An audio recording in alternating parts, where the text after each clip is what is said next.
Hello, everyone. My name is Christian. Welcome to my hobby blog. Today we are doing our 17th episode of the Withering Watchpile. I went back and renamed all of the episodes with the numbers, and we're at 17. So 17 Wow. bi-weeklies or so. We were weekly. No, we were weekly for Zatoichi.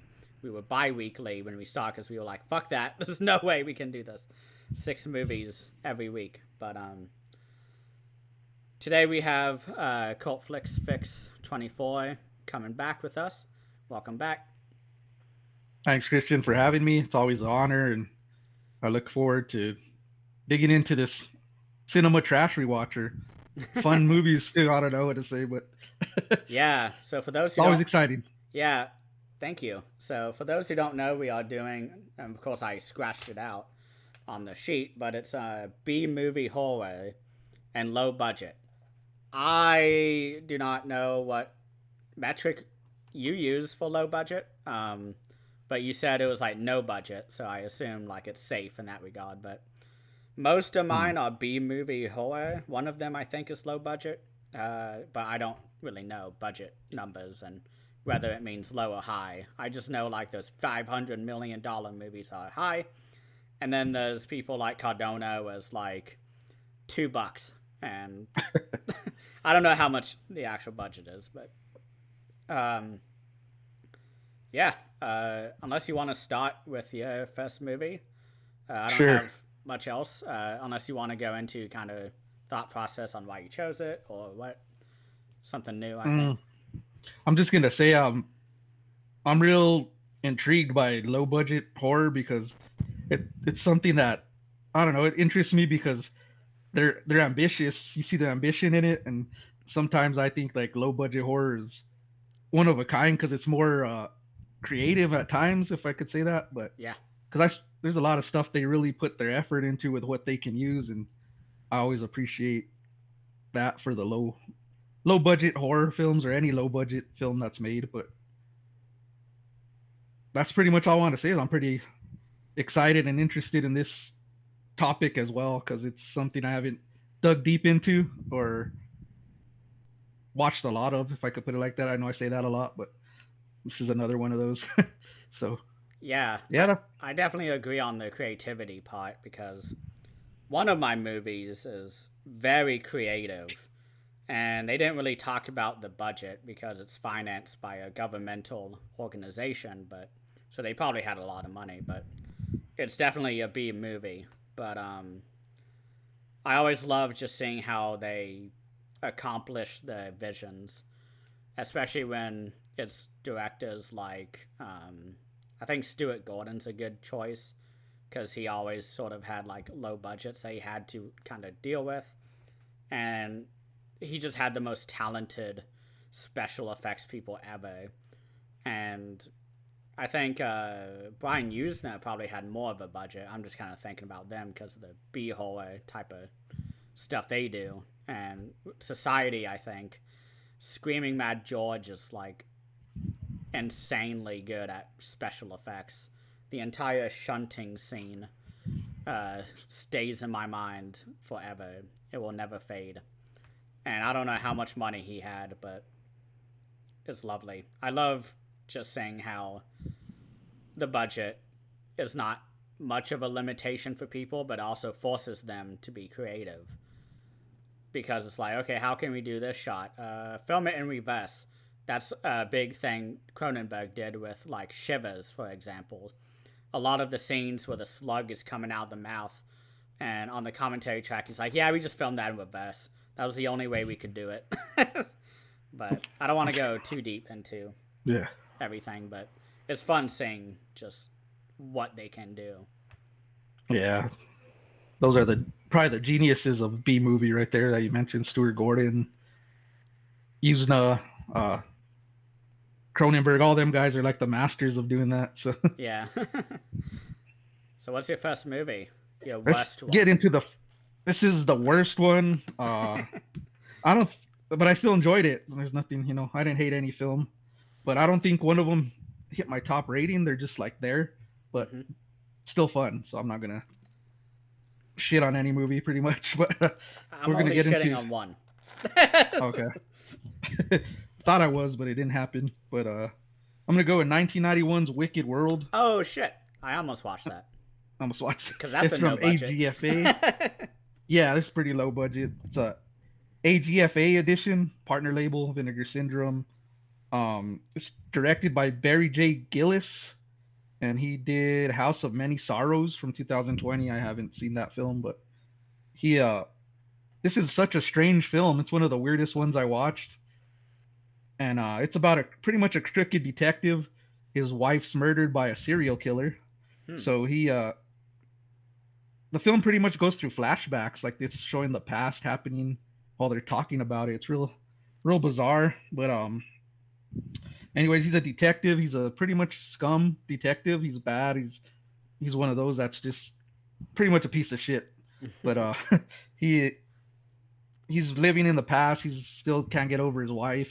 He has visions of her being murdered by the serial killer. So then we go into a mental asylum where the serial killer's at, and he's like in a wheelchair, like he can't move. I don't know. He's just there, like they're feeding him baby food, Oh wow, and Gubbins. it's yeah, Gerber's, and he's all spitting it out of his mouth. It's a real gross scene, but Yeah. he's he's going into his past too, like reliving all the kills he did, and it goes into that, and he's talking like real awkwardly through the whole film.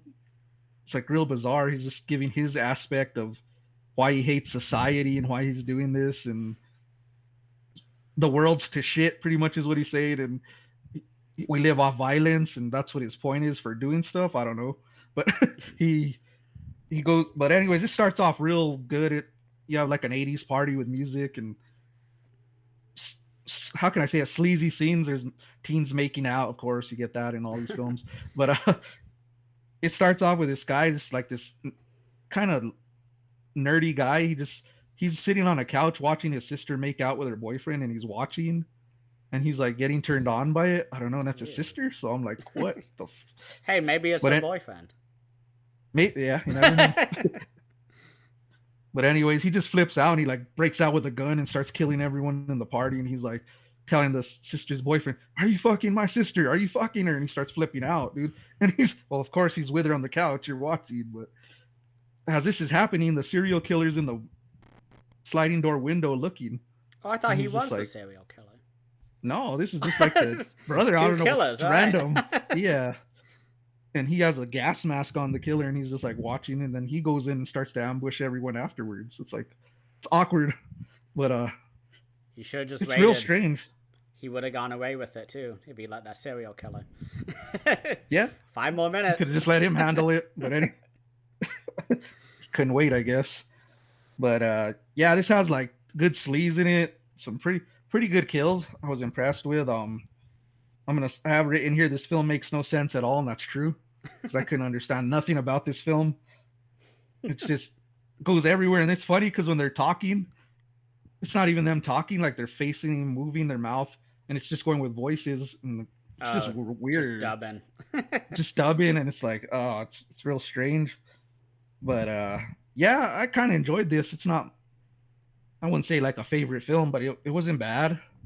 It's just weird, like, and then the ending is they're talking about like Jesus on the cross or martyr or some martyr Jesus are yelling, and they're killing this dude just randomly while yelling that, and I'm like, what the fuck is this movie? I thought in my head at the time, but I was laughing out loud because this film was so awful, but then it was entertaining.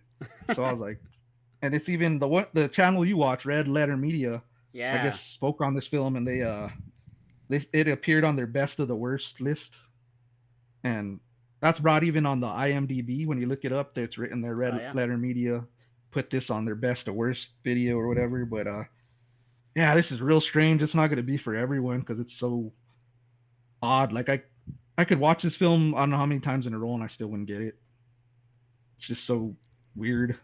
But yeah, it's still fun though. Like there's some good kills in it, and like I said, it's not going to blow you away, but it's worth a watch if you haven't seen it. So I'm gonna give it a 3 out of 5. It's a pretty Not good bad, rating. It's but average. yeah, it's the oh, and the music is awesome. You have rock throughout this whole movie, that Ooh. just great '80s rock through the whole movie, of metal. So I really like that. So Yeah, I don't have a ton to talk on this movie. There wasn't too much, so that's pretty much all I have to say on this one. It's a Wicked World from 1991. I recommend it if you're a fan of low budget weird horror because it's really weird. But if not, you're not probably gonna enjoy this movie because it's strange. Yeah, this movie is quite famous in the no budget like realm. It's not as famous as the other director's work, which I'm shocked you did not mention, but it's called Things. It's probably Mm-hmm. like the most well known of that region. I guess this film and Things is considered a regional horror film, but Things is supposed to be even worse than this in terms Oh of wow. nonsensicalness. And I haven't seen Wicked World, but I've seen the episode from Red Letter Media all about it. Oh, I okay. saw, and I couldn't even watch the review of it because it was so bad.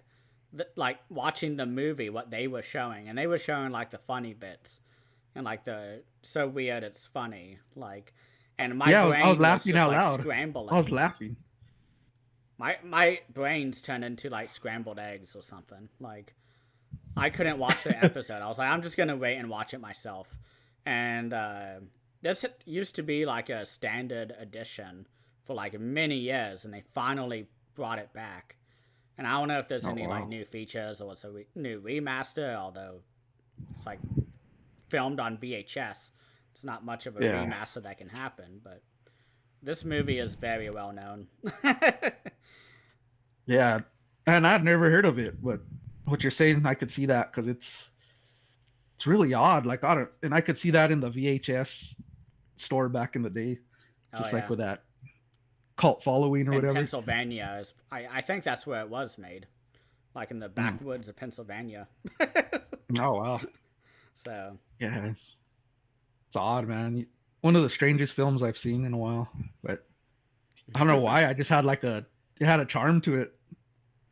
that's what a lot of people say about this director, and I did not know he was still around making movies. So I was shocked Wow. when you said there was one from 2020. Yeah, Man of Sorrow or something like that. I've never heard of it, Yeah. but that's all I got to say on this film. Not too much. All right. Sounds good. I will one day watch it. It's on my stack behind the computer where I need to transfer it to the table. But I can go into the movie I will shit on. All right. This is one I did not like at all. It's a movie theater based one, so I had to get it, and I might just get rid of it. Maybe I'll trade it. But this is 1984 and also 1987. Oh no, there's a bonus movie with this, so it's 1984.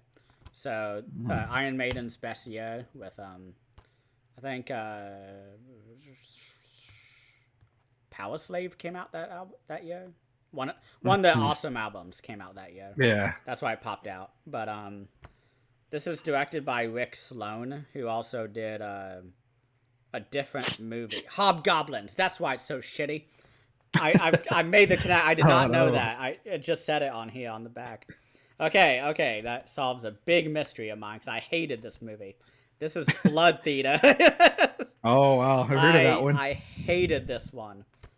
I'm just going to read my letterbox review, and if anything else comes up in my head, I'll say it. But I said that this movie was so devoid of anything resembling quality. The actors are all bored out of their minds. The music is awful and lackluster. And even though the runtime is an hour and 15 minutes, it felt like an eternity. And I said that it was a lesser Midnight Movie. And Midnight Movie is not good. I have guilty pleasure towards that, but this one was so much worse than even that. And I Wow. hated it. There was nothing good in this one. I remember nothing from it, and I just watched it like Monday, I think. I hated it. I Wow. absolutely did. There's a lot of special features on this. Nice. Because there's another movie by this director called The Visitants on this. But I mean, we're 2 for 2 right now. Hobgoblins and this movie have been absolutely awful. Like, so I'm done with this director unless like I'm forced to watch it at gunpoint. I mean, I only got this because it was a movie theater horror movie. I Yeah. love that little subgenre. I don't even know if it is a subgenre, but even the kills. Like, okay, so one of the easiest effects to do is a stab in a movie. What you do is you get a knife that when you poke it, the blade goes down. That's all you need. If you're really creative, you put a hose in the hilt so that when you stab it, it pushes a button and the blood comes out. Easiest fucking thing. They could not even do that. When they stab, they threw blood on it. Oh man. It's the easiest fucking effect. Just do it. That sounds bad. And they were like sitting there off camera with the cup of like corn syrup just splashing. And it's all about. I guess I can just read the synopsis and it'll sound a million times better. But so this explains even more about why it's so bad. In Sloane's 1984 debut, his first movie he's ever done, Blood Theater, an old movie house in which a massacre occurred decades earlier, finally reopens to be once again targeted by a bloodthirsty maniac, intent on murdering anyone and everyone who makes a mistake or buying a ticket. Packed with low-rent bloodshed. Yeah, it's fucking bottom-of-the-barrel rent. Blood Theater exemplifies the no budget, so this is quite the low budget, aesthetic Sloane relished and features the one and only Mary Woronov from Eating Raoul, which is actually a Criterion movie. So I guess they found her just going to the grocery store and filmed one scene with her in a supporting role. I like her. She's a good actress. I don't know her. I should probably look her up. But is she from Night of the Comet? Is she the one from Night of the Comet? And I don't know her name, but I've seen that movie. Has Linnea Quigley, right? Yeah. It has from Chopping Mall. What's her name? Callie Maroney's in it. Oh, I was gonna say Barbara Crampton. I was like, but no, I think Dana Quigley might be in it too. Yeah, but this movie was awful. I hated it. Absolutely awful. I'm getting rid of it.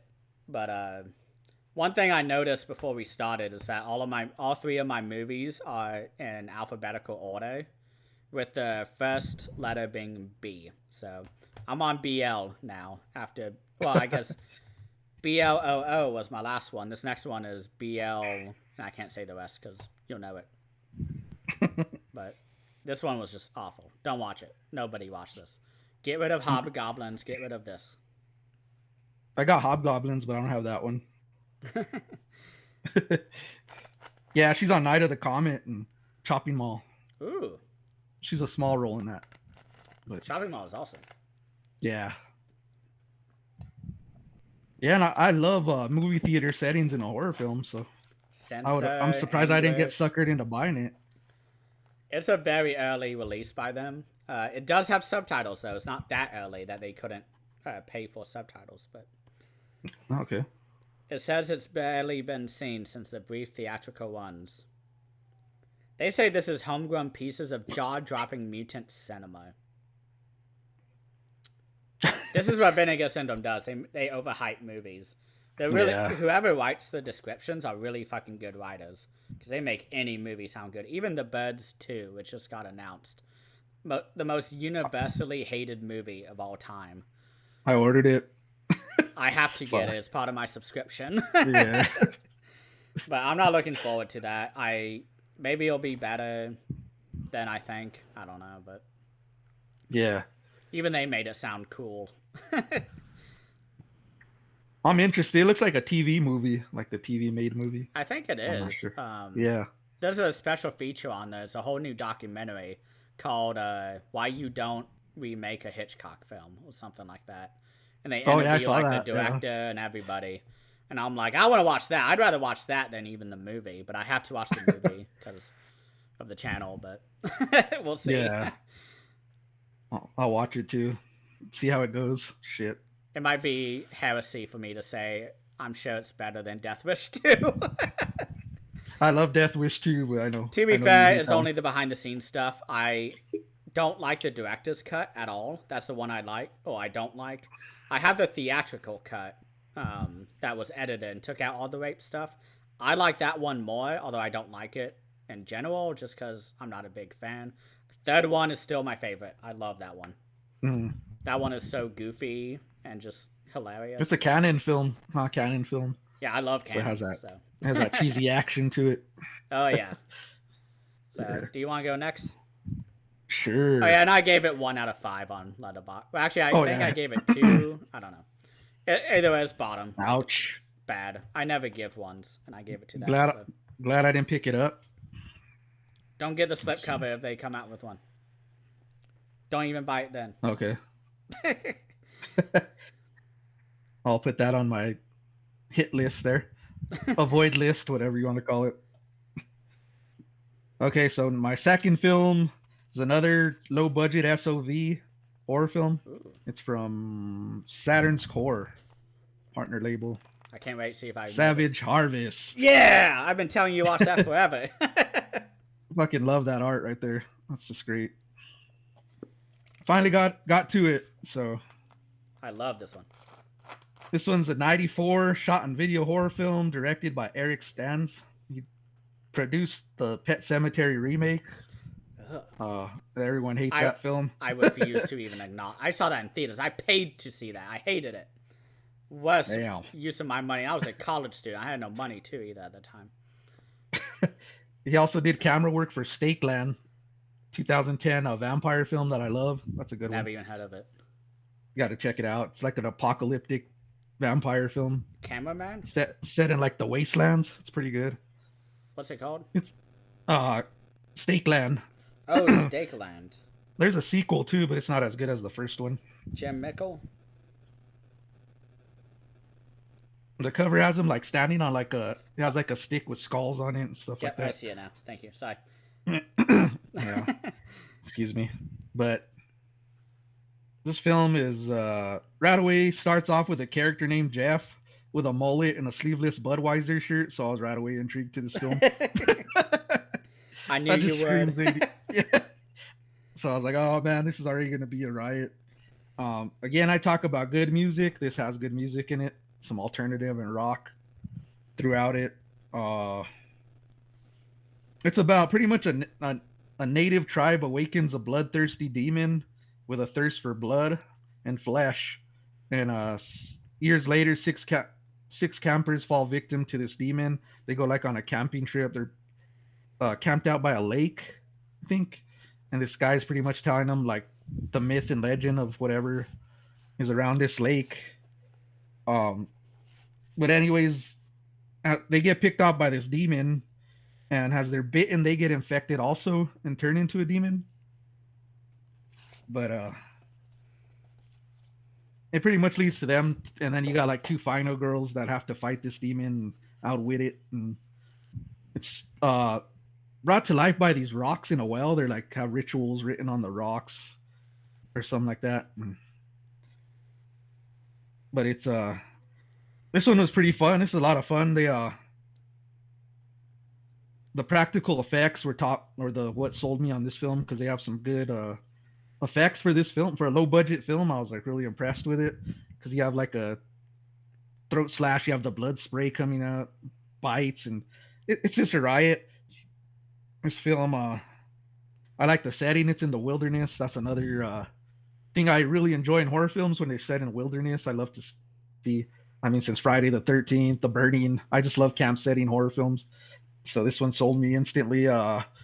We got it's a short film. It's an hour and 11 minutes, but and it doesn't waste a minute of it.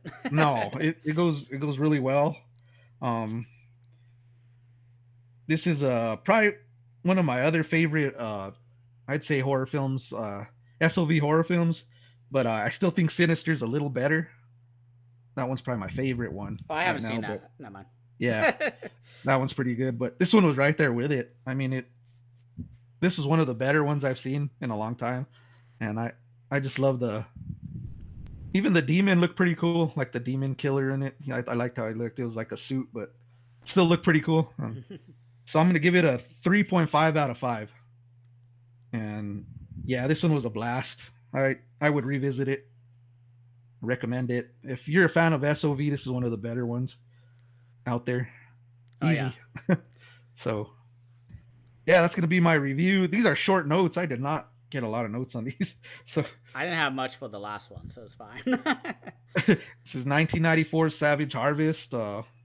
Watch it, pick it up. It's worth it. There's a lot of great releases by Saturn's Core. The best one, of course, is Shadow Dead, a zombie film. I haven't seen that one. That one's a lot of fun, but yeah, Savage Harvest is a lot of fun. I don't remember much from it. Like, I have images in my head, mostly the one that the cover has, where she's, coming out of the staircase or whatever. Yeah, that one. Definitely buy everything that Saturn's Core has. I mean, so far I have a pretty complete collection. Just because now that my shelf is right here, I can finally grab stuff, but nice. That's just what I've seen. I own all of them except for Duck. Okay. The school shooter one, which I'm nervous about getting that one. I got it in a trade recently, so it's coming. I think Monday, and man, that one's gonna be hard for me to watch. I don't like school shooter movies outside. Yeah, those freak me out, especially with everything that's going on. Oh yeah, like it's not. I guess for me, it's not new. It's been happening half my life, but the movie we need to talk about, Kevin, I think is the best. I guess best school shooter movie. But yeah, Savage Harvest is awesome. I don't want to tangent too much, but yeah, Saturn's Core, like I'm fully 100% in them. I'm collecting all of the releases, so I got 2 of them so far. I got to pick up more. I highly recommend Savage or Shadow Harvest or Shadow Dead. My brain wants me to say because I've been recommending Savage Harvest so much. My brain is just like, yeah, just keep saying it. But that sounded pretty cool, actually. Shadow Harvest. Shadow Harvest. But Psycho Sisters is a fetish film. I mean, that's really the only description I can say because that's what Rave Productions went into. But I need to check that one out. This is my favorite release for sure. It's a documentary all about shot on video. Okay. It's the Mail Order Murder. Yeah. Oh my god, it's so good. Oh my gosh. I need a slip cover. It's the only Saturn's Core I don't have a slip for. So if someone has it, I'll buy it. I don't even care the price. Just as long as it's not above $20. I'm not gonna pay a whole movie's worth of money for it. But yeah, I missed out on that one. Oh, I get it. It was sold out so fast. I knew I was gonna get it, and I was like, I'm gonna wait till next paycheck, and then the slip cover fell, like, because that was the first release they ever did, I think. No, Duck was. No, it was this one. Duck was number 2, so. Yeah, they've been impressive. I've been 2 out of 2 with them with what I've seen. I mean, what is Sinister? Sinister's not Saturn Core, right? Yeah, that's Saturn's Core, I think. Yeah. But I thought this was a Saturn's Core movie, but it is. Yeah, it is. Do you have it? This movie is. Oh, what?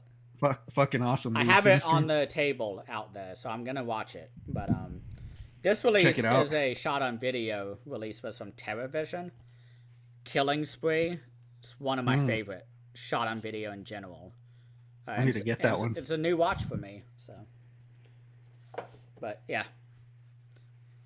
Is it my turn? Yeah. Whose turn is it? Yeah, it's your turn to go. Okay. I just finished with Savage Harvest. That's right. Okay. So this next movie, I think overall I preferred a lot more than whatever the Blood Theater. I forgot its name, but this is one that is pretty fun, I guess. I guess I'll read the synopsis first and then kind of give my thoughts. But convicted murderer Mark Trex, who is played by the director, and his name is not Trex in the movie; it's Trax with an A. Trex. Oh, okay. So I don't know who wrote this, but Mark Trax has just escaped from an asylum and is headed for New York City to track down the members of his favorite childhood band, Warriors of the Inferno, which is a metal band. Believing that the occult hit song, which told of Satan and death, is true, Trex is determined to see if the band members have held their part of the pact with evil. However, and this is when the movie goes to shit, however, cop on the edge Mickey McCardle is hot on his trail and determined to end the serial killer's spree. Uh, Huh. I'll give more details when I read my details. So I said that this movie had a total kick-ass beginning, and this is the movie I was kind of texting you about, where it's like a heavy metal song playing, and our who I thought was our protagonist, the death metal singer fan, he is hanging himself at the mental institute, and like all this metal is playing. There's lots of action of the nurses and the prison guards running back and forth, and he hangs himself, like, but not just enough to kill himself, because he breaks out of it, like when they put him on the gunny and wheel him out to the whatever the faces, the coroners, the people who determine your cause of death. He just gets back up and then kills them, and then he escapes. I don't know how, but while he's asleep or whatever he's doing, he's hallucinating, fighting demons and other like occult priestesses with like a sword, and he's like in sandals, so it's like an awesome like beast master. And this devil guy has a huge horns and looks awesome. And so I thought, like, oh hell yeah, this guy's gonna be like fighting demons in New York City while metal plays. And that's what the entire intro is. But the rest of the movie is him quickly killing someone in the metal band. And then I joke, but I said it was 20 hours of the boring ass cop trying to find him. And he is your most neutral, boring cop character you've ever seen. He's every side character who walks up to Leslie Nielsen in like a smoking gun movie. He's just like, he's there to deliver dialogue, and that's it. He does nothing in this movie. But he teams up with a punk rocker, like high school girl, who's also his lover, and it's like weird, it's fucked up. And she's like helping him solve who the killer is and where the killer is going, because he's killing like one person after the other. And I wish the entire movie was just the metal singer killing people. I wish it was like New York Ripper, where most of it is the killer. And I said that he's probably the best thing about this movie because he's the director. I mean, it's his idea. He is fully committed. He's having so much fun on screen. And then everyone else there is there for a paycheck, and they don't care. And it was just like, the score is great. I mean, it's metal for the most part, with some like 80s synthesizer, because it came out in 84. Oh no, 89. My bad. The last movie came out 84. But what's funny is that VSA just did a giant new VSA title called Cyber Vengeance, which is the sequel to this movie. Don't touch it. This movie has so much worse ratings than this one.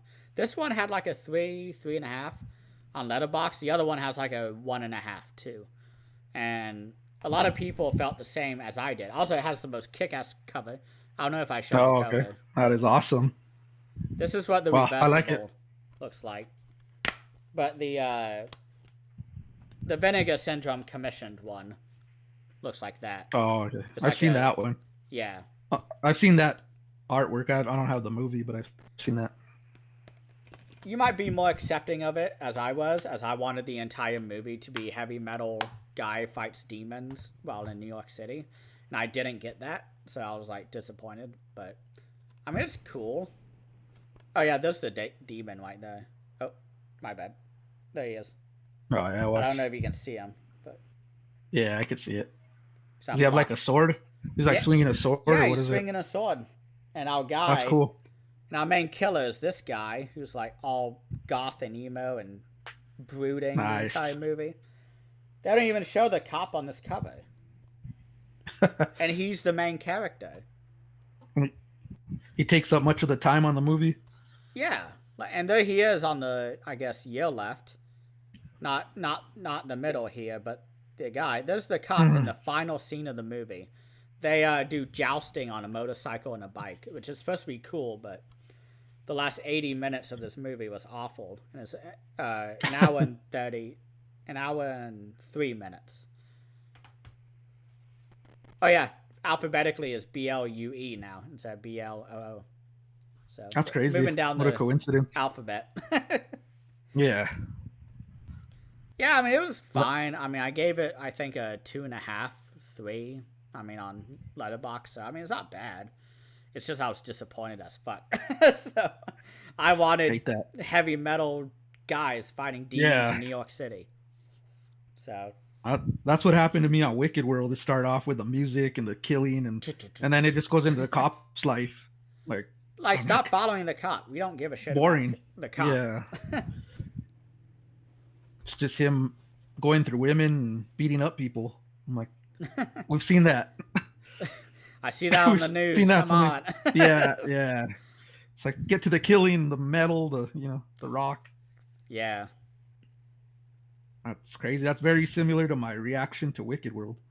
Starts off like, I think I told you this movie started off so badass, and then all of a sudden it goes into the cop scene, and it's kind of a snooze fest when it hits that. Yeah. Well, I'll keep that. I mean, I already have it. I mean, I own it now. So, I mean, I knew I was going to get it anyways because it is so famous. And that director Mm-hmm. is like, so, like, I guess he's the top dog of the rural Pennsylvania cult film scene. But, yeah. I couldn't comprehend the film at all. It's so weird. I hope they do Things next. Like, I do want to see that because I've heard it's so much worse in Wow. terms of, like, logic and, like, sense. Yeah, it's like I said. There's a charm to it, though, even though it's an awful movie. To Wicked World, there's still like a charm to it. So, Yeah. What's your well, next movie? to the final one, here we go, and let me get my notes here. uh, this is gonna be from Intervision, the Severin kind of partner label. Oh, dang. I don't have any of those, Uh, so I might not know this. it's gonna be Hey, Stop Stabbing Me, I've never even heard of that. and this is like one that people have been asking for a long time, like an SOV. And this is the one I told you is no budget on it at all. Oh, It's wow. so it has the 9 hours of special features on here, That's so shocking. and I've never even heard of that, and it's like this huge deal. yeah, this movie is a blast, dude. I'm gonna tell you, and it's so ambitious. It's just like you could tell they weren't working with shit, and they put something together just to entertain us. So, but it's directed by Josh Miller, and he wrote the films, the new Sonic the Hedgehog films. Oh, He's wow. the writer of both those films, so it's kind of Cool connection there. yeah, had a bizarre connection. But like I said, this is about. I'm gonna read you the synopsis here. It's recent college graduate Herman Schumacher becomes a roommate in this great house who seem like the perfect roommates, but not all is what it seems. Inside the house lurks a serial killer, a sock stealing monster, and a bad musician. Oh, and did I mention he has a nymphomaniac girlfriend? All the worst So, monsters in the world. yeah, all the worst. So, I mean, everything's going wrong for this guy. He just graduated college. His family abandons him. His dad's on vacation and not answering his calls. He doesn't have a place to stay. So he goes to this house and he finds a sign where they're like, "We need a roommate," and so he goes there and these guys are treating him good at first, and then he starts to see their true color. There's pretty much psychos throughout this whole house, and then he finds a job, and his job is to go, supposed to be like a historian. He got like a degree in that, but they have him digging holes in the middle of nowhere, and he's like, "What does this have to do with It's like anything?" You that know what movie I mean? Holes. Yeah, and everything's going wrong. His girlfriend's sleeping with all his friends. She just wants nothing but sex, and then it's weird because he's like he finds out that she was 12 years old at the What? end of the thing, and he's like fucking panicking. He thinks he's going to prison for statutory rape and everything, and even though the girl looks like she's like 19, she's playing like I guess she's 12 years old in the Oh, film. It's God. pretty. But I mean, this is a horror comedy. It's mixed horror and comedy, but it's done so well. It's like I don't know. It just I was laughing throughout this whole film, and I mean, there's this monster in the basement that's stealing his laundry every time he goes to do laundry. His That, laundry that, ends that up fucking happens to missing. me all the time. There's always that one sock that's missing its pay. Yeah, he can't find that Has to be a sock, and monster. Has to be, it's got to because it's be a not little me. monster lurking in the laundry room or something. But this film just feels like it was a bunch of buddies that just got together to film and just had a blast. Because you could tell they're all friends. If you see the backstage, they're just messing around, and it shows it's good, man. I thought it was done so well. You get the blend of horror, you get the creepiness of this serial killer who's pretty much his best friend in the film, and he doesn't even know he's a freaking serial killer. Hmm. And he goes and sees these graves. They're in the backyard, and they're just telling him that all the roommates have left because they joined a cult or something. So he's like, what? But he sees like graves more piling up. He's starting to investigate, and it leads to stuff like that. But this dialogue is so bizarre, dude. They just say stuff out of nowhere, and you're like, what? It doesn't even fucking make sense. But yeah, this one's a lot of fun. It's twisted, it's dark, got its comedic stuff, and I could understand why people were raving for this one because I didn't understand it at first. But then once I watched it, I was like, yeah, it's a good one. It's bizarre for a no budget film. Kind of feels like you're watching a cartoon at times. It's the way they're acting. It's Yeah. weird, but yeah, I liked everything about this film. I thought it was good for its budget. I mean, way more better than for the budget it's on. So I'm gonna give it another 3.5 out of 5, solid. Oh. But I would watch that. That's Hey, Stop Stabbing Me. It's from no the fucking year on it, 2000. It's from the year 2000. Oh wow. Okay, I thought it was like Yeah, sooner. yeah. So that Hmm. was my favorite out of the bunch. I had a blast with that one. Just dumb out laughing, turn your brain off, and laugh at the situations that go on in it because it's so bizarre. But then I want to watch the special features because it's like, and then there's also four short films on here. Oh my god. You got Magma Head, Big Hit, Little Fish, Free Chair. Wait, I like yeah, those titles. yeah, it's loaded with special features on that. But yeah, it's my favorite out of the bunch. Really surprised me, and it's just funny, laugh out loud funny. Like there's stuff in there that I don't know. It kind of reminds me because I heard the director also directed Dorm Days. I haven't seen that, but they said that's like a sex comedy. But uh, everyone says that one's not the greatest. That this one's like way better than that one. But hmm.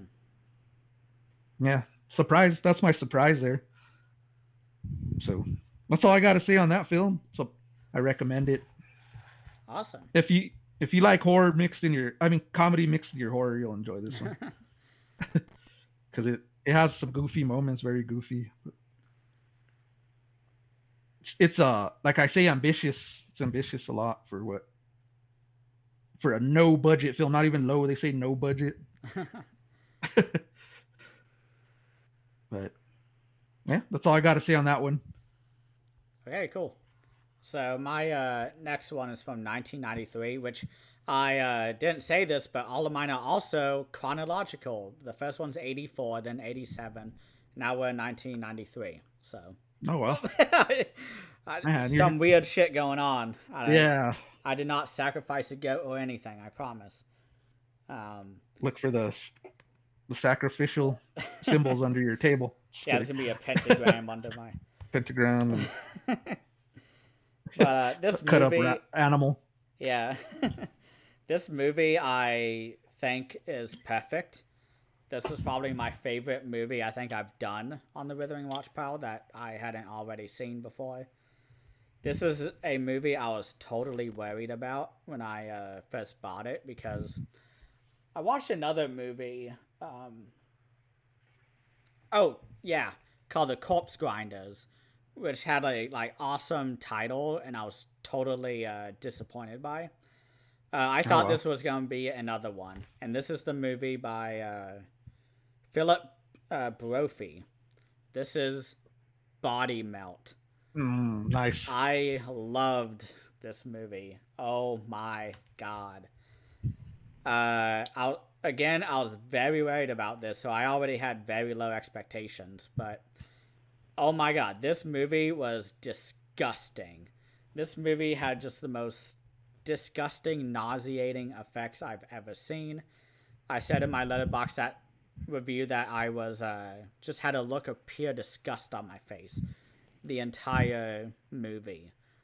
And the entire movie also has like a punk rock EDM, like electronic dance music soundtrack the entire time. So it's like very high octane. The editing and camera work. It's just like Evil Dead where it's constantly moving and like, oh my god, and everyone's like really cheesy. Um, a guy's dick explodes. I mean, you don't really need anything else. But I'll just go ahead and, I guess, read the synopsis. But residents of the placid suburban cul-de-sac of Pebbles Court have started receiving unexpected samples of a new and experimental vitamin manufactured by a strange health spa named Vimuville. I don't know how to say that.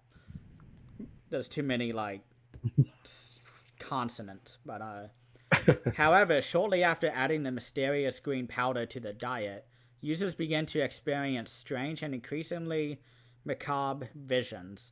And worse, the bodies start to mutate, ooze, and eventually melt. As visits from the coroner of the Sleepy Street become a near daily experience, so again, we follow a cop. Detective Sam Phillips becomes increasingly suspicious of the goings on at Vimuville, but will he be able to uncover his diabolical motives before the whole of Australia is subjected to body melt? This is an Ozploitation film, is Australian exploitation, which I had no idea about until the accents came in. But this movie has like every special feature ever. It has multiple commentary tracks, multiple interviews with the director. I only watched one of the interviews, but it was like 50 minutes. And that's where I got most of my notes. But so originally they made a movie called Salt, Saliva, Sperm, and Sweat back in 1988. And between 1998 to 1999. I mistyped. And it was funded by the Australian Film Commission, which means that it was funded by taxpayers. So somebody paid for a movie called Salt, Saliva, Sperm, and Sweat.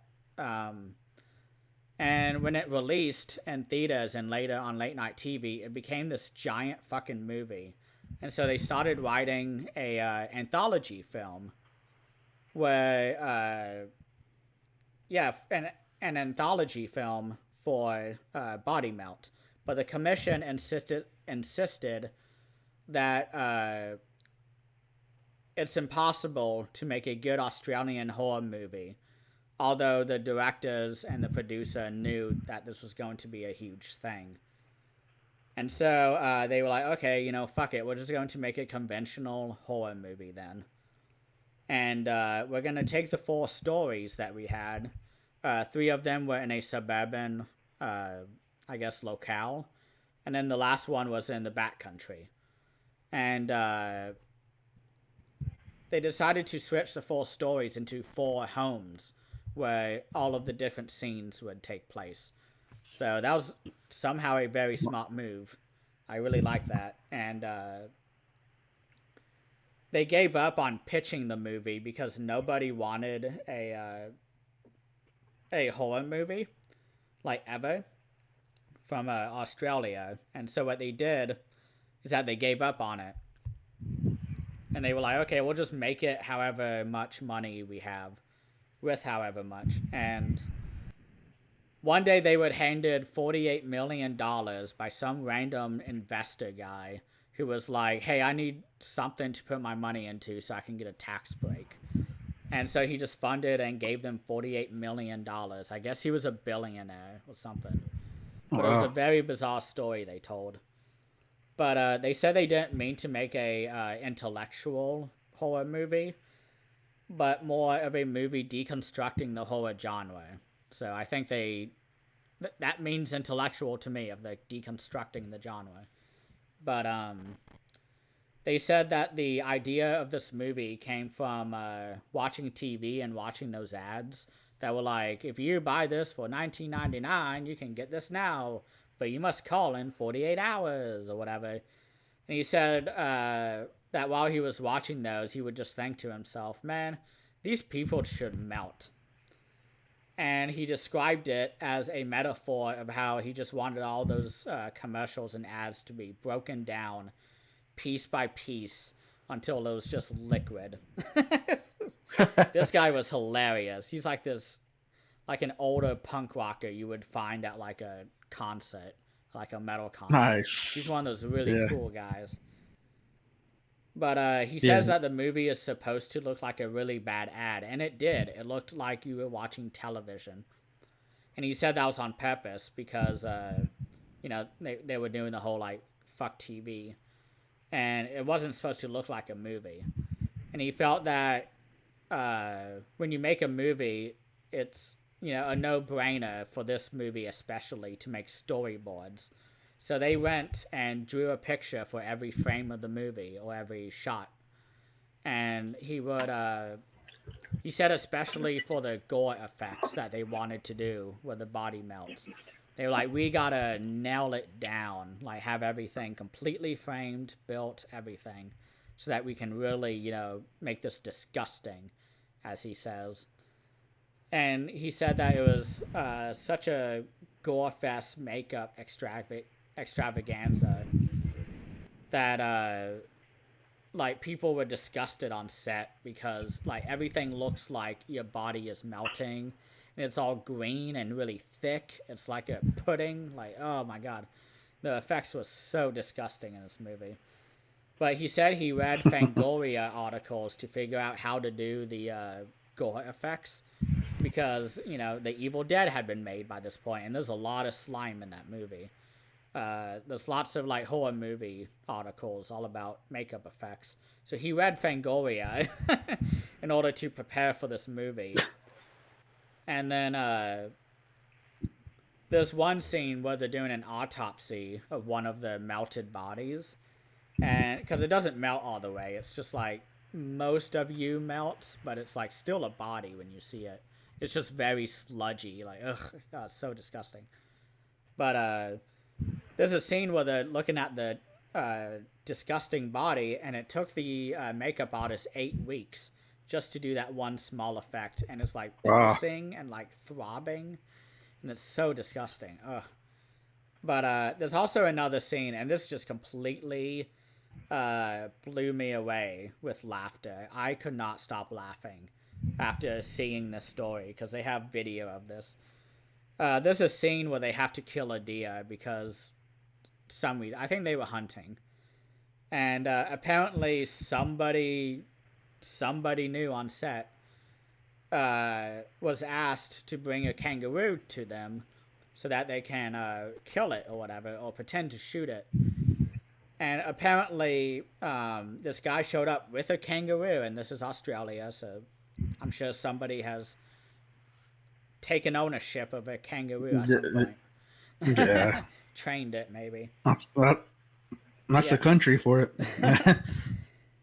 But apparently this kangaroo was trained by the whoever this weirdo was. And when they arrived on set, they opened the door, and for some reason, instantly, the kangaroo just hopped away. And it was hopping so fast that they could not keep up with it. And they never saw it again after that. Oh, shit. They were like, oh no, we just opened the gate and we just watched it go, and we don't know where it went. It got away. Yeah. And they have a video of it because they killed the deer in the movie with like some shitty like shirt with fluff with like 2 ears up. Like it looks really bad in the movie. But on the video you see it like hopping away, and it's like, there goes our kangaroo. What are we gonna do now? And so although they had $48 million, they probably put all that into gore effects. So they just used like a shirt and like 2 ears like on the shirt to like do a kangaroo in the movie because it just hopped away. It was done. Gone. And it was trained too, which was so funny. It ignored its master's orders. Like it just said, I'm free. "Fuck It's it." gone. I was like, I'm done with your shit." It just hopped Yeah. away. But apparently, when the movie was released, it did terribly in Australia. But everywhere else, it became like an instant classic of the genre. And I've heard about this movie for years, but I'd never seen it. So that's why I was worried. I was like, oh, people know of it, but I'm sure they hate it. But One of my favorites. I've seen it. oh, have you? Awesome. Yeah. Yeah, this one's Yeah. disgusting. Oh, I was sick Yeah, it watching is. it. I was eating That one. too, and I just couldn't. That one in Street Trash. I love them. I Oh don't know if yeah, you're a fan of Street Trash, but I love those two. I haven't seen it in a while, but it was awesome. But Yeah. the director said that he always had the music in mind, like exactly which song to use, because he's a music major and was like a pretty big like music student. So he like had specific songs chosen for the scenes, and for all the scenes in between that he didn't like outline, he had the cast choose what they wanted to use, but it had to stay, I think, within the punk rock genre and metal. Uh, So it was really cool, like hearing him that's talk awesome. about that. But yeah, this movie was awesome. I think it's perfect. I mean, for what it goes to do, which is basically be like a great Australian horror movie that's like really disgusting and new. Because this is 1993. I mean, we're done with Stuart Gordon, Brian Usner. Although I guess Society was 1990s, but we're done with like all the sludge horror and like gore and stuff by the 90s. And this movie just fucking showed up and punched you in the face. I was like, no, we're still here. Like, we can still do nasty stuff. And it was great. I love this movie. Yeah, I haven't seen it in a long time, but I'm a big fan of it. It's been a while. Yeah. All right, go with that. Like I said, Street Trash. I put those two like in a double feature. I put those two or the Stuff. I don't know if you've seen the Stuff. That's a Oh, pretty I good love one. the stuff. Yeah, where it's Something Cohen. I always like I've seen Larry Cohen. That yeah, Larry director has Cohen. so many great movies. Q the Winged Serpent. That one's great. But Yeah, yeah, the stuff is disgusting. yeah. The killer marshmallow jello or whatever. Used to haunt me as a kid. Like I wouldn't even want to go to the fridge and get ice cream because I was Oh yeah. like traumatized by that movie. I was like, oh fuck. What happened? That happens to me. That one in Halloween 3. I don't want to put on a Halloween mask Oh for a long time yeah. after seeing that Ba, movie. ba, ba, ba, ba, ba. 6 more days till But Halloween. I'm rambling about other films here. Yeah. So I guess that is it. The next theme, which I already chose, I was very excited about this. It's a new format. It's called the Company Box Set. So basically, I conveniently have box sets above me. We both have to choose a box set from a particular company and then review all the movies on there. Obviously, don't Oh, choose Zatuichi. Don't choose, Shaw Brothers. That happens to be there. don't choose Al Adamson. Don't Never choose get out. through that. Don't choose the folk horror that has like 50 movies on Yeah, folk horror. Yeah. it. But I have a few in mind. But which company do you want to do a box set of? And then I'll choose which company. Are we gonna do just one box set and like review the Yes. films out of that? Or Well, no. okay, You do your own box set, and I do my own. okay. So it would be like Uh, a Arrow versus Criterion, or like Severin versus Vinegar Syndrome, something like that. I'm a, I'll go with Arrow if that's cool because I have some to get through that. Okay. And I'll do. Arrow video. Oh man, I don't know. I have quite a few box sets.